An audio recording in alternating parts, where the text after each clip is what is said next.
Hi there, I'm Tom Field. I'm Senior Vice President of Editorial with Information Security Media Group. Very pleased to welcome you to our webinar today. Topic of discussion is Beyond the Alert, Demanding Accountability and Real Outcomes from Your MDR Provider. Joining me today is Tommy Scott. He's Field CISO with Critical Start. But before I bring him up on our virtual stage, let me give you some background on our session today. Security teams are exhausted. Alerts flood their queues. Most go ignored. And the problem isn't just the noise, it's the wasted time. It's the missed threats, the lack of accountability from MDR providers who simply notify you of problems instead of resolving them. So in this session today, we're going to help you learn how to reduce alert fatigue and optimize your security team's efficiency without creating visibility gaps or increasing risk. Help you discover how to move beyond best effort security and enforce vendor accountability with contractual SLA-backed response for all threat alerts. And finally, we'll help you understand how to gain full transparency into your security operations with a complete audit trail for every action, maximizing the value of the security tools you already own. A little bit of background on my organization. Information Security Media Group is a global education and intelligence firm. We're based in the U.S. in Princeton, New Jersey, and of course, you may know us by any number of our 37 media properties. These include Bank Info Security, Data Breach Today, and AItoday.io. In all, we serve an audience of over 1.3 million security and technology leaders globally, and we give them a daily diet of news, analysis, research, events, and educational programs just like this one. Just a few notes of housekeeping. If you have any questions for Tommy, you can submit them anytime via the chat window on your screen. Only caution, we might not get to every question today, but any question we don't answer today, we'll get a response back to you via email. Should you encounter any technical issues while viewing today's webinar, take down the email address you see on your screen. If you write to webinars@ismg.io, we have got support staff standing by to help. And a reminder, today's webinar is copyrighted material meant for today's session and individual study purposes only. If you'd like to use any of the information presented today, please contact us first. It's my pleasure to introduce our sponsor today, Critical Start. Critical Start is a leading provider of managed detection and response services, combining AI acceleration with expert human validation to eliminate false positives, reduce alert noise, and deliver fast, reliable threat resolution. With a US-based 24/7, 365 security operations center and a 90% analyst retention rate, Critical Start delivers both proactive and reactive MDR for large enterprises across North America. Its MDR is built to detect threats early and respond quickly, with every action backed by contractual service level agreements that ensure trusted outcomes for security teams. To learn more, visit criticalstart.com. And now let's meet Tommy Scott. Again, he's Field CISO at Critical Start. He is a strategic cybersecurity leader. He's got more than 15 years of experience spanning technical, operational, and go-to-market roles. Since joining Critical Start in 2019, he progressed through key leadership roles, including Senior Security Consultant, Channel Manager, MDR, and Director of Strategic Alliances Global. With that, bring to the center stage here Tommy Scott. Tommy, thank you so much for being a part of this discussion today. Absolutely, Tom. I appreciate the warm welcome. And the headshot is always alarming because I used to have more hair, but that is the state of cybersecurity we're in. So I appreciate you allowing me to join you today. We've earned every bit of lost hair we have, my friend. Hey, Absolutely. let's start here. If you were to describe the state of MDR today, what would you say? What would you show? Yeah, absolutely. So speaking of showing, I actually do have something prepared just to make sure there's something in the background for our customers on the call to look at. But again, me and you are going to keep it conversational, making sure we're really focusing on kind of pointing out the value of, our expertise and what we've seen. And you did a great job already in the intro of, what is the state of MDR? Our customers are exhausted, dealing with false positives, not seeing the value of the tools they've invested in, but also just dealing with potential visibility gaps. So, you said it very well. I'm going to say it from a little bit of a different perspective, having been on my side of the table as both a former customer and now, somebody from a consulting perspective trying to help out our customers themselves. But 5 years ago, or 6 years ago rather, when I joined Critical Start, I was really educating my customers and prospects. What is MDR? That story has changed. I no longer am educating customers and prospects what MDR is. I'm kind of helping them through where are the gaps, to your point. And previously it was, do you have the right tools? Do customers invest in the right technologies, the right suite of technologies that are giving them the level of visibility that both they need and an MDR provider needs to be effective. That's not the store anymore. Our customers were seeing significant investments in, best in class and best in suite technologies. So you think about the entire Microsoft Defender suite of tools. You see SentinelOne, CrowdStrike, and Palo making significant investments to get visibility into endpoint, network, identity, cloud, email. Customers aren't lacking tools, they're really lacking outcomes. And so the promise of MDR from day one has always been, can they help you manage alert volume? Can they help make customers' lives easier? Quote unquote, tell customers what really matters. But reality, unfortunately, has turned out to be quite different for many MDR providers and customers using them. Instead of getting those answers, it's been, really, hey, here's more work. MDRs, unfortunately, across the board have become somewhat of notification services when they're not really strategically engaged in a true partnership with their customers. So creating that constant stream of alerts, without context or what action needs to be done by the customer. Because context of what's happening and what does the customer need to do next, that's critical. And so for us, it has always been around, can we be very transparent? This is where MDRs are lacking in many cases is that transparency. What was done? Why was it done? And more than ever now is who did it? Was it a human that did it? Was AI used to auto close alerts in somewhat of a black box? And so really that's the stage of or state rather of MDR today is who's doing what, why was it done, and what does the customer need to do next? Those three key questions are in almost every conversation I have, both with customers approaching MDR for the first time and those who have already used MDR did not have the best experience due to that kind of constant notification stream and are looking to make a change. That's the benefit of your position. You get to see organizations across sectors, across different experiences. If you were to summarize, what would you say are the biggest challenges that are keeping these organizations from getting the most out of MDR? Yeah, absolutely. So if I had to summarize what the biggest challenges are, I might actually not make that word plural and say what is the biggest singular challenge, because this is the first domino that has to fall for anything after it to be effective. Yep. And so, yes, we can talk about visibility, which we will, but the false positive problem, the reason why MDR was created in the first place, is still a big problem for many customers, many prospects looking to leverage MDR effectively. And so, again, it's not a tool problem. The tools are generating good visibility, and many of them actually facilitate both customers and MDRs to generate more visibility. Do custom IOCs, custom IOAs, BIOCs, depending on the tool, there are different names for it. But what we often see in the market is many customers say, hey, I'm drowning in false positives. How can you make it better? And MDRs are saying, yep, we'll help you handle the quote unquote noise and we'll only tell you what matters.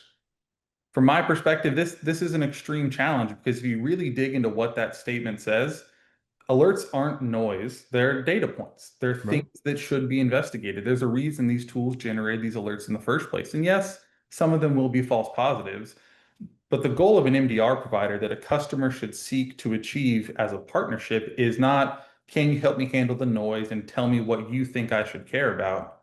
It is, help me reduce false positives and tell me what's actually happening. So the false positive problem is the biggest singular challenge because if you can't handle that quote unquote noise, everything afterwards, there remains the risk of, well, did I not address something that potentially could have indicated my organization was compromised? So, Tommy, the adversaries certainly are aware of organizations being overwhelmed by alerts. How are they taking advantage? Yeah, and what's interesting is, the tried and true mentality of cybersecurity for a long time has been, well, they're going to attack after hours when no one's looking. So when the metaphorical security guard's not there, that's when they're going to sneak in and potentially compromise your organization. That's actually statistically and based on research, not how it happens any longer. What we're seeing are malicious actors are attacking during business hours. And typically you see in the US, it's from about 9 to noon. Over in Western Europe, it's about that 3 o'clock to 5 o'clock time. Business hours for both North America, South America, and Western Europe. That is the most common times that we see as, part of our cyber research unit, we see attacks because the false positive problem. What they're assuming, malicious actors, is that they're going to attack when people are looking because they're not going to be looking at everything because it's kind of just a math problem. too many alerts, not enough people, but really not enough time. So they're trying to say, let's blend in with the noise, again, the quote unquote noise. And that is how we see malicious actors kind of manipulating the problem that customers are suffering with. It's no longer let's be super stealthy. It's let's blend in with the noise so that we can get in, potentially look like good behavior, and then go undetected. Yeah, sneaking behind the open door. Yep, absolutely. Tommy, as you say, MDR's got some maturity to it now. It's been around for a while, but for organizations that want a fresh start, how can they better define what they want and what they need, then put that theory into actual practice? Yeah, absolutely. So I also did have a visual for this as well, because I'm not going to read everything on this slide. Obviously, the recording will be provided for those who are in attendance as well as, those who want to view it later. But for us, it's really focused on the R and MDR. Because we talk about that, MDR sometimes can be perceived as alerting services. And unfortunately, that's where the R becomes more a recommendation or it's not true response. And so what we've seen is we want our customers to really challenge MDR providers on how are you responding? Because it can't just be, are you sending a notification, an email, or ticket? Response has to equal action. And so it means active hands on keyboard, utilizing the customer's tools to actually take that response. But response also can't be a best effort. It can't be a promise we'll get to it when we have time, because getting to it when we have time, that's the problem the customers are struggling with. So it has to be backed by a service level agreement that actually has financial penalties. And even further than that, it can't just be a service level agreement for a subsection of alerts. Again, tools are generating very good alerts. We need to ensure we are validating, are they a true or false positive?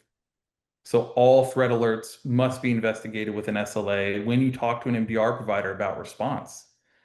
But then again, it's something, again, we've gotten into, about 10 minutes of this discussion so far. I've said AI once.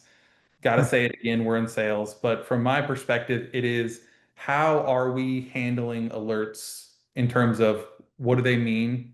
What responses are possible? As a partnership, what does MDR do versus what is the customer still responsible for? Because if you're trying to kind of check the box and say, I want my MDR to do everything, that's often going to be unachievable. You have to very much understand for certain alerts, where do I want my MDR to respond? Where do I want them to give me an ability to respond faster by guided recommendations or certain ways to take better advantage of my technologies? And how are they being efficient so that they can hit that SLA? So again, AI accelerated, human validated, that's how we think about it.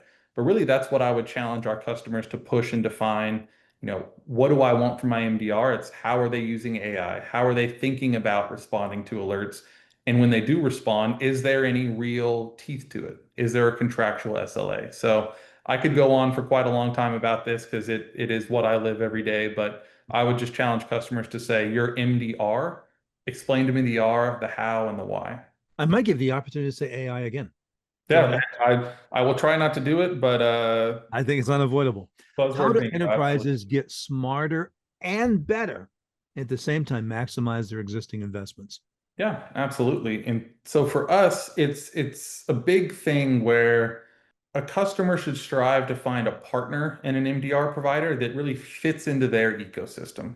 Because there are some of our customers and prospects, just being candid from a critical start perspective, who maybe are using a little more legacy technologies that don't afford the level of visibility truly needed to answer that question, what is happening? But for the most part, as I said before, the industry really doesn't have a tool problem any longer. It's how are those tools being operationalized?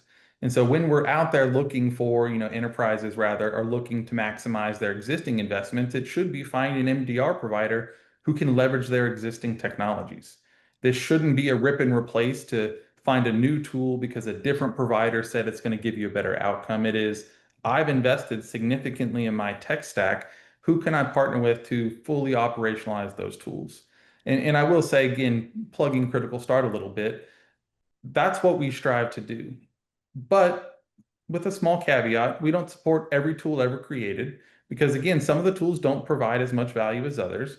But we do strive where we believe the tools are highly effective across multiple different categories. So, again, endpoint, network, email, identity, cloud, OT. is a big one in today's day and age. It's can we directly integrate with those tools to not just say send me alerts, but it's can I ask questions? Can I get more information? And so when we say operationalize a tool, an MDR provider shouldn't just say, yes, we integrate. It's yes, we fully use the capabilities that essentially were promised to you when you purchased that technology or multiple technologies. And so for us, it's how can you leverage a partnership to focus on your tools, fully take advantage of the capabilities those tools offer? Because oftentimes we've seen this in cybersecurity and IT in general for really decades. It's you buy a tool, you plug it in, you get it 20% working, and you move on to the next tool. That can't happen, especially when MDR is involved, because you got to fully take advantage of the tools, again, to be able to answer the question, what is happening? And context is what answers that question, not just singular alerts. Tom, you used the word partnership. What would you say are the key pillars to a true MDR partnership? Yeah, absolutely. So apologies, I did talk a little bit about false positive reduction and how we do it in a previous answer, so that slide was out of order. But one of the things I really want to focus on is to build a good partnership, it has to be transparency. And it's not just transparency in how you have a conversation, it's transparency across the board. So that radical transparency. And this is something we've seen not just in MDR, it's been in multiple different category of services, multiple different technologies. It's can you avoid that black box effect? Because a partnership is not just, yes, they said really good things during a sales cycle, and now I'm going to trust them to do it on an ongoing basis. It is from a service delivery perspective. Can I see what was done? Can I see who did it? And it's not just can I see a dashboard, it's are there audit trails? Can I understand who is affecting my environment? And so when you think about what are the key pillars first, it is radical transparency. And the second is, how is a provider not only providing me that visibility to reduce dwell time, but reduction of dwell time is not always can my MDR, investigate faster, respond faster, because speed is very important. But also, when is an MDR provider supposed to respond for a customer? And so it's not just transparency, it's also very clear rules of engagement. Because for critical start, and again, plugging us selflessly here, our goal is we will respond under two circumstances. The tools we're monitoring allow us to, but more importantly, our customers' response authorization rules facilitate that. And so for us, if you think about, a typical desktop laptop, you see, malware on it, you see indications of ransomware. Maybe it's the small, subtle techniques that happen before a ransomware attack. Most customers are going to trust their provider to isolate that device. But when it comes to critical production servers, it comes to sensitive user accounts. Isolating those devices or disabling those accounts may be something you don't want a third party to do. Despite the fact that there's that radical transparency, from a risk perspective, you may want to take that action yourself as a customer. And so for us, it's around when can we respond and will the customer allow us?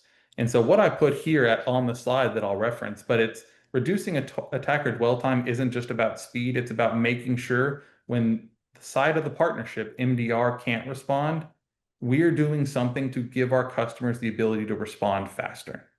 And so what I have here, it's something called MobileSock. Again, just a plug for Critical Start. We created a mobile version of our platform. Most MDR providers are going to have their own platform to be able to integrate into the kind of best in breed technologies our customers are using. But we create a mobile version that facilitates and really takes advantage of those direct integrations to say, you told Critical Start or any MDR provider not to respond. Now this mobile app via direct integration gives the customer the ability to take isolation action, do containment responses, eradication, prevention responses, really make sure that partnership is not just all one-sided where the MDR does everything.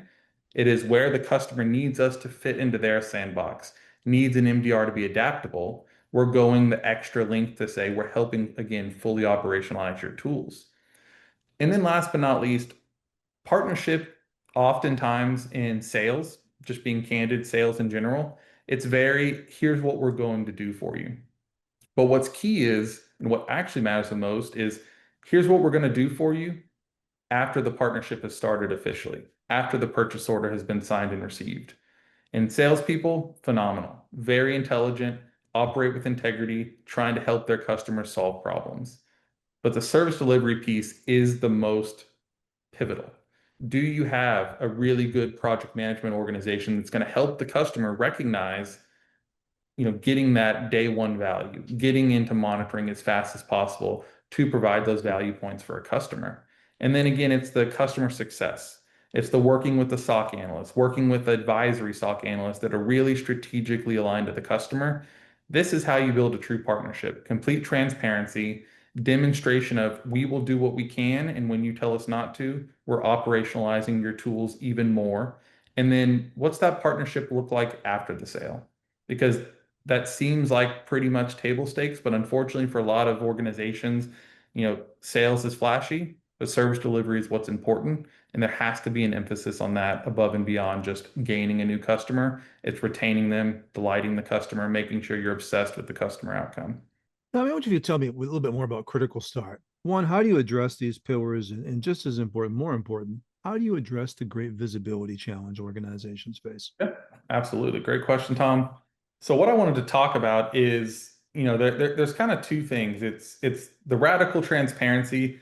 That's extremely easy to do, but oftentimes we'll see it's hard in practice. It is, you have to be comfortable showing the customer exactly what you're doing. And especially if you're putting an SLA onto it, they're going to be able to see that. And so that radical transparency for many can be uncomfortable, but it is just the right way to do business.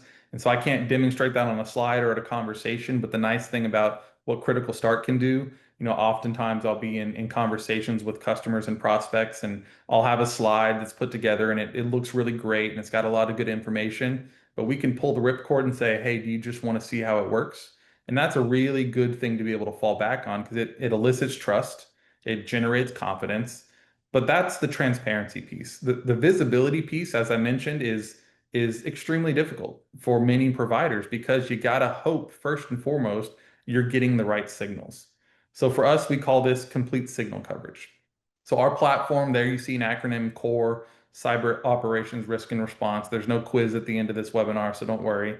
But our core platform, it delivers visibility into not just IT, but OT environments with a focus on, as soon as possible, day one, can we identify unmonitored infrastructure? Because MDR really is only as good as the signal it receives. And so what we want to make sure is if, we're monitoring endpoint for a customer, well, let's use other data sources. Let's use things like Entra. Let's use a vulnerability scanning technology. Let's use backup software to be able to say, what are the assets in your environment? And if the overall unique count of assets is higher from those sources than, say, in the CrowdStrike or Defender for Endpoint console, that's a visibility gap. And so for Critical Start, that represents a portion of the environment that we're not going to be able to effectively monitor. But for our customers, that represents risk. Those are uncovered assets from a security perspective that not only will Critical Start not be able to see, but they're not going to be able to actively protect using the preventative capabilities of EDR and EPP technologies. So again, that proactive nature is pivotal to us from the visibility perspective, but it's not just, across endpoint, server, and OT assets, it's the health of the connectivity between Critical Start and the customer. Because integration is one thing, actually getting data is a second thing, and then doing something about it, making sure you're going through MD all the way to R, that's how Critical Start's able to solve it. And again, in a transparent fashion. Pull up the platform, the core platform you see referenced here. Yes, it was built for Critical Start to be efficient, to be effective, but it is exactly what the customer has access to. We're working shoulder to shoulder, again, as that partnership, not just we'll take alerts and tell you what matters. That level of partnership has been proven largely ineffective. It has to be, let's work together to get the right signals to be able to ask the question, or answer the question rather, what is happening in your environment? So, a common theme to this discussion has been about greater accountability. How do security leaders get that accountability from their MDR providers? Yeah, absolutely. And so the big thing here from accountability is there's transparency in terms of, I'm going to show you what I'm doing, but it has to be measurable. There has to be KPIs. If you say you have an SLA, are you measuring it and demonstrating that? Are you saying we do it in 60 minutes and here's the proof? If we're resolving X amount of alerts through what Critical Start's called our trusted behavior registry, so utilizing deterministic machine learning to say this is a good behavior. If we're going to resolve alerts, can we prove that? If we're taking response, can we show what response was taken, who took it, and was it successful? So outcomes have to be measurable. They have to be trusted because, again, this environment is trust but verify. That sentiment goes across everything, including technology, process, and partnership. But then after you say, okay, I can see what was done, I can measure it, I do trust that what they say is actually happening. You got to understand when they say we've done something, what does that actually mean? It's not just they escalated to me. Because oftentimes what, providers will strive to do is say, well, we called you and told you something was happening, and now we've satisfied our side of the agreement. True response isn't calling a customer, it is doing something when you have the ability, documenting what that was, having a complete audit trail. So, getting that accountability, proving the accountability.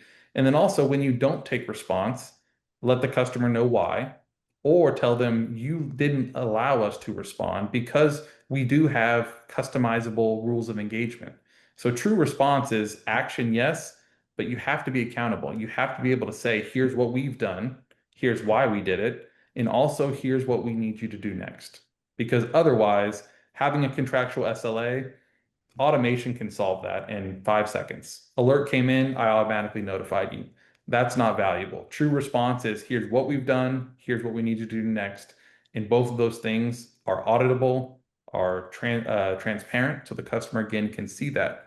And then last but not least, we've said partnership quite a few times. You've made sure to kind of key in on that because for us, that partnership model can't just be we had a really good sales cycle. We went to a great steak restaurant and maybe we went golfing and now we're going to sign a purchase order, become partners. It is what are we doing to build long-term value? How are we learning your environment? Because the one thing a service provider cannot replicate day one is organizational knowledge. How does our customer business run? What is their risk profile? When are we allowed to respond? So you have to start the partnership off thinking, how are we going to be working 2, 3, 5 years from now?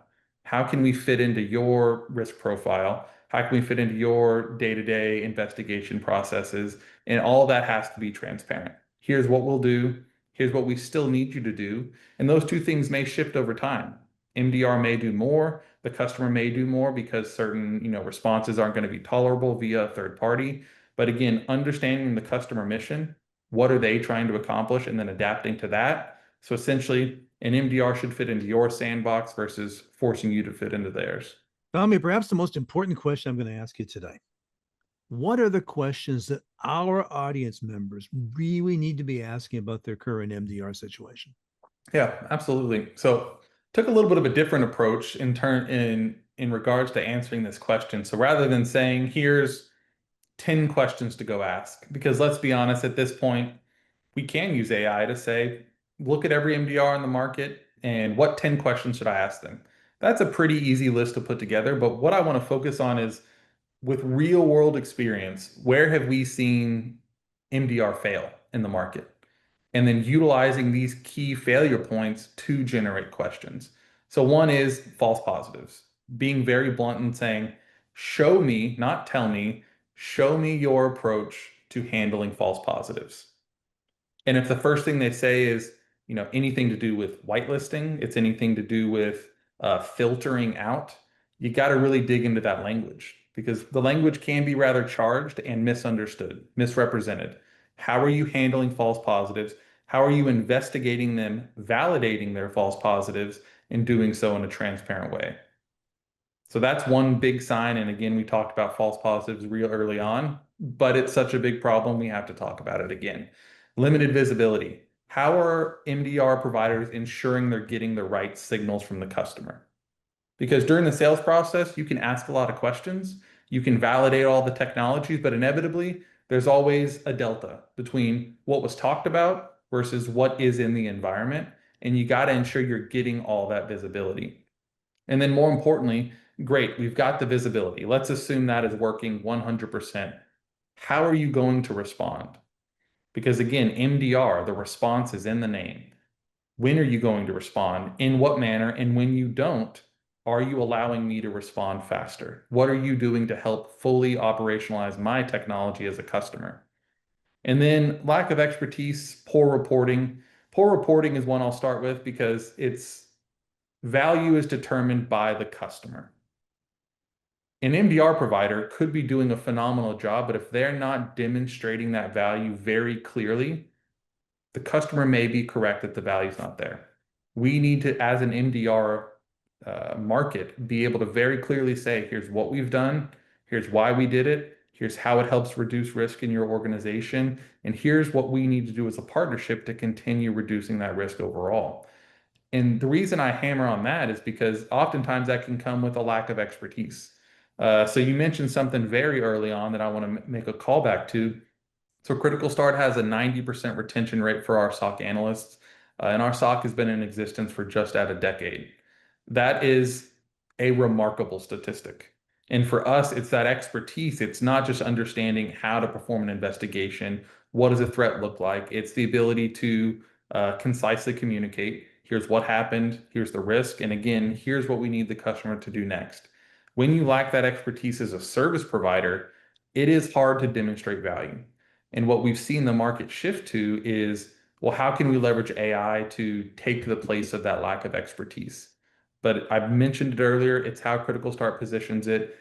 AI, as of today, where we see the market going and where customers are comfortable, is AI using or being used as an acceleration versus an outcome. So we use AI to accelerate our humans and allow our humans to validate what's happening. Because again, the right MDR, the sole goal should be prevent breaches, prevent business disruption, but ultimately move your security forward. It's not just about alert resolution. It's how are we reducing our overall risk footprint, again, as a partnership. Tommy, last question I have for you. Where can our audience members go to learn more about Critical Start and MDR? Yeah, absolutely. You said it at the beginning, and we'll have it be two bookends, but criticalstart.com, it's our website. It's got a lot of great resources, not just in terms of what we do and how we do it, but white papers, different case studies, because what matters is we've solved real problems for customers. We want to be able to showcase, here's how we can help reduce risk as a partnership, but how can we make you more productive? Oftentimes it's seen as, well, as MDR outsourcing, and no, it is a partnership. When we pick up the phone to call because something's happening, someone needs to be on the other line. But the goal of MDR is we want to do as much as we can and push, response as far as possible before a customer needs to get involved. So how can we use your tools more effectively, fully operationalize them, and make you more efficient and effective? So again, criticalstart.com. Would love everybody to go there, access the resources we have, but more importantly, give us a call. We're happy to be the people on the other end of the phone that are helping you from an MDR perspective. Tommy, it's been a privilege to talk with you today. Thank you so much Sure. for sharing your time and insight. Thanks, Tom. Well, thank our attendees as well. We know you took time out of your day to attend this webinar. We're grateful for that. And I trust you're walking away with some excellent new insight on how you can approach MDR at your own organization. As always, I look forward to seeing you at an upcoming event. And until then, for Information Security Media Group, I'm Tom Field. Thank you for giving us your time and attention today.